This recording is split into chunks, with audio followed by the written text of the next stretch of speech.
ভগবান শিবের তৃতীয় নয়নের অর্থ কি? আসুন জেনে নিই।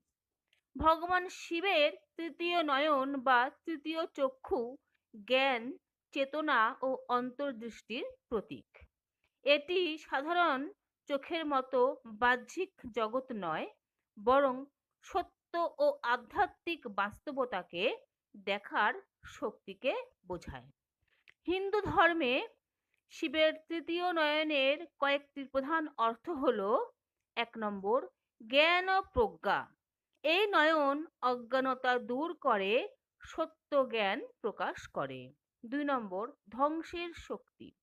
শিব যখন ক্রোধে তৃতীয় নয়ন খোলেন, তখন অশুভ শক্তি বিনাশ হয়। ৩ নম্বর, আধ্যাত্মিক জাগরণ।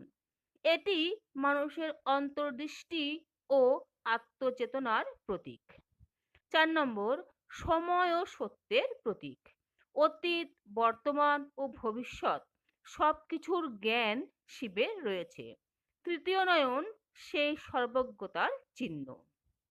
পুরাণে বলা হয়, কামদেব শিবের ধ্যান ভঙ্গ করতে এলে শিব তৃতীয় নয়ন খুলে তাকে ভস্ম করেছিলেন। এই ঘটনা তৃতীয় নয়নের ভয়ঙ্কর শক্তির প্রতীক হিসাবে পরিচিত।